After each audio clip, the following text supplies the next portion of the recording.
साथियों, आप सभी का इस प्लेटफॉर्म पर स्वागत है। यहाँ पर इस वीडियो में हम लोग बात करेंगे कि भारत में जो लड़कियों की शादी की न्यूनतम उम्र 18 से बढ़ा करके 21 वर्ष करने की कवायद चल रही है, इसके संदर्भ में जो इसके विभिन्न पक्ष हैं उनकी यहाँ पर हम लोग चर्चा करेंगे इस वीडियो में। और यह जो आर्टिकल है, यह जनसत्ता जो अखबार आता है उसमें 21 दिसंबर के प्रकाशन में या संस्करण में इसको प्रकाशित किया गया है। और यह जो आर्टिकल है यह दीपक रस्तोगी जी के द्वारा लिखी गई है। तो इसमें देख लेते हैं इसके जो विभिन्न आयाम हैं। तो देखिए, इसमें सबसे पहला जो अहम सवाल है कि इसकी ये जो 18 से 21 वर्ष किया जाएगा, क्या इसकी सामाजिक स्वीकृति मिल पाएगी। तो इसके संदर्भ में क्या विभिन्न पक्ष हैं उसको देख लेते हैं। तो भारत में लड़कियों की शादी की न्यूनतम उम्र जो है वो 18 से बढ़ा करके 21 वर्ष करने की कवायद चल रही है। केंद्रीय मंत्रालय ने इस आशय के प्रस्ताव को मंजूरी दे दी है।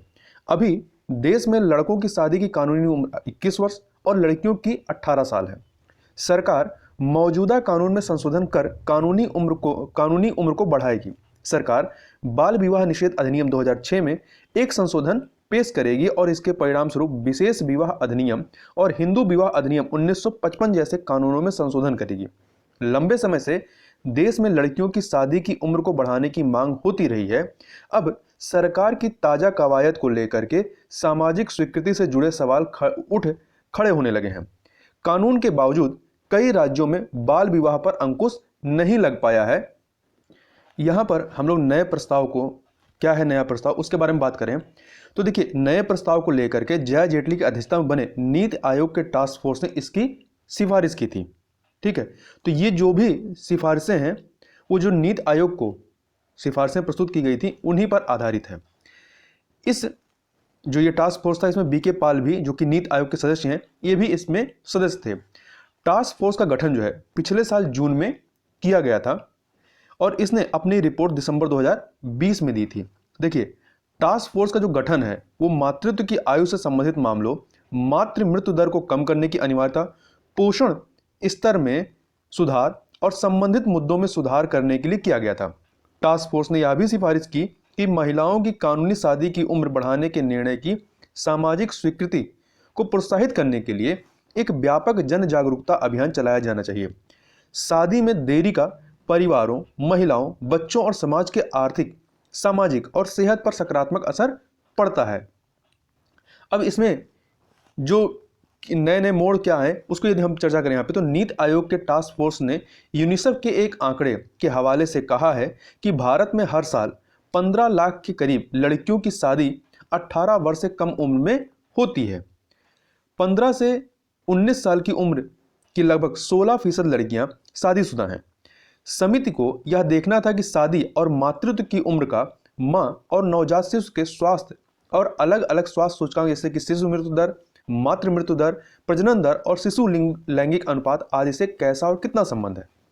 वर्ष 1929 में 1929 में तत्कालीन ब्रिटिश सरकार की ओर से बनाए गए एक कानून के तहत शादी के लिए लड़कियों की न्यूनतम उम्र 14 साल और लड़कों की 18 साल तय की गई थी।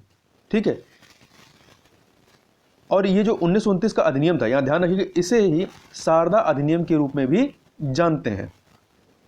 इसके अतिरिक्त वर्ष 1978 में 1978 में इसमें संशोधन कर इसे बढ़ा करके लड़कियों की उम्र 18 और लड़कों की 21 साल कर दी गई थी। लेकिन ऐसे तमाम संशोधनों के बावजूद बाल विवाह पर पूरी तरह अंकुश नहीं लगाया जा सका है। अब किस तरह के जोखिम है इनकी चर्चा करते हैं। तो केंद्र सरकार के ताजा फैसले के बाद यही सवाल पूछा जा रहा है कि क्या कानून में संशोधन से बाल विवाह पर अंकुश लगेगा। पहले जब न्यूनतम उम्र 18 साल थी तब भी देश के कई राज्यों में अक्सर बाल विवाह की खबरें सामने आती रहती थीं। खासकर कोरोना महामारी के दौरान तो बाल विवाह की तादाद और बढ़ी। वर्ष 2011 की जनगणना में यह तथ्य सामने आया था कि युवतियों के बाल विवाह के मामले में बंगाल सबसे आगे है।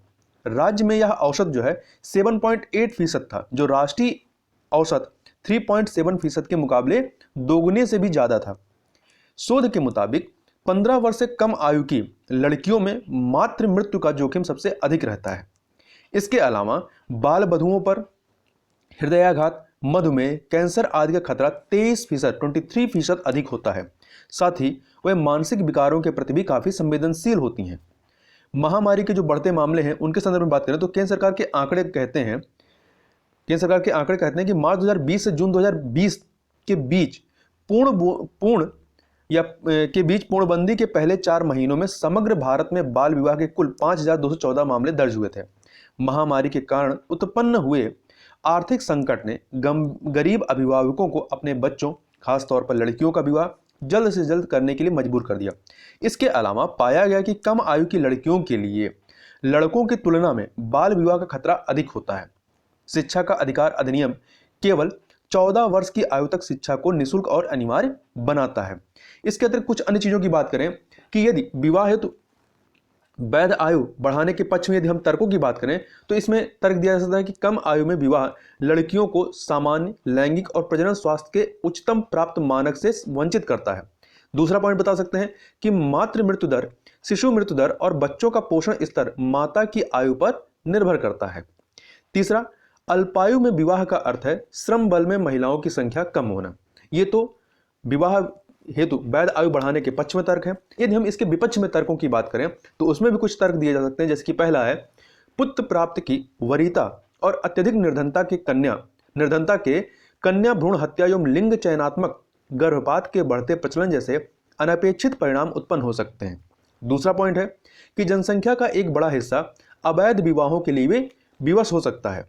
तीसरा, इसका अर्थ यह होगा कि 21 वर्ष की होने तक लड़कियों का अपने निजी मामलों में अत्यल्प अधिकार होगा, मतलब बहुत कम अधिकार होगा। तो ये इसके संबंध में पक्ष और विपक्ष में तर्क थे। यहाँ पर कुछ जो विशेषज्ञ हैं उनकी बात करें तो HQ centre for child rights की एनाची गांगुली का कहना है कि हमारे पास जो मौजूदा कानून है वो कम उम्र में शादी रोकने के लिए पर्याप्त है, लेकिन उन कानूनों का पालन उतना नहीं हो रहा है। कई बार माता पिता जब कम उम्र में शादी कराते हैं तो उस कानून का पालन नहीं होता है। जब लड़की घर से भाग जाती है तो उसी कानून का कड़ाई से पालन होता है। वहीं भारतीय प्रबंधन संस्थान कोलकाता के अनूप सिन्हा जो कि प्रोफेसर है वहां के, इनका मानना है कि गरीबी ही इस समस्या की मूल वजह है। जो बाल विवाह है उसका मेन रीजन क्या है? गरीबी। ऐसे में सरकार की भूमिका बेहद अहम हो जाती है। ऐसे परिवारों को आर्थिक सहायता पहुंचाकर समस्या की गंभीरता को काफी हद तक कम किया जा सकता है। कोई विकल्प नहीं होने की वजह से ही गरीब परिवार बाल विवाह का विकल्प चुन रहे हैं। अब बाल विवाह रोकने के जो प्रयास हुए हैं यदि उनकी चर्चा कर लेते हैं तो सबसे पहले अंग्रेजों के समय में आता है सम्मति आयु अधिनियम 1891 में आता है ये। इसमें क्या था? विवाह की आयु का उल्लेख किए बिना, इसमें ध्यान रखिएगा, सम्मत आयु अधिनियम 1891 में विवाह की आयु का उल्लेख नहीं किया गया था। तो विवाह की आयु का उल्लेख किए बिना लैंगिक संबंध हेतु सहमति के लिए आयु को 10 वर्ष से बढ़ाकर के 12 वर्ष कर दिया गया था। और वहीं वर्ष 1929 का बाल विवाह निरोध अधिनियम, जिसे शारदा अधिनियम के नाम से भी जानते हैं, इसमें लड़कियों के लिए विवाह की न्यूनतम आयु 14 वर्ष और लड़कों के लिए 18 वर्ष निर्धारित की गई थी। वहीं वर्ष 2006 में बाल विवाह निषेध अधिनियम, ये जो है ये लड़कियों और लड़कों के लिए आयु सीमा को संशोधित कर लड़कियों के लिए 18 वर्ष और लड़कों के लिए 21 वर्ष कर दिया गया था। इसके अतिरिक्त विशेष विवाह अधिनियम 1954 और बाल विवाह प्रतिषेध अधिनियम 2006 के तहत महिलाओं और पुरुषों के लिए विवाह की न्यूनतम आयु 18 और 21 की गई। साथ ही बाल विवाह प्रतिषेध अधिनियम 2006 को बाल विवाह निरोधक अधिनियम 1929 की कमियों को दूर करने के लिए लागू किया गया था। वही बाल विवाह निरोधक अधिनियम अर्थात जो शारदा अधिनियम था। केंद्रीय महिला एवं बाल विकास मंत्रालय ने मातृत्व की आयु, मातृ मृत्यु दर और महिलाओं के पोषण स्तर में सुधार से संबंधित मुद्दों की जांच करने के लिए समिति का गठन किया है। यहां इंपॉर्टेंट फैक्ट याद रखिएगा कि बाल विवाह जैसी कुप्रथा का उन्मूलन जो है आपका सस्टेनेबल डेवलपमेंट गोल्स जो है 17 गोल्स जो है उसमें उसका गोल नंबर 5 का एक हिस्सा है। तो ध्यान रखिएगा बाल विवाह सस्टेनेबल डेवलपमेंट के किस गोल के तहत आता है? तो गोल नंबर 5 के तहत आता है। तो इस वीडियो में बस इतना ही। मिलते हैं नेक्स्ट वीडियो में, तब तक के लिए बहुत बहुत धन्यवाद।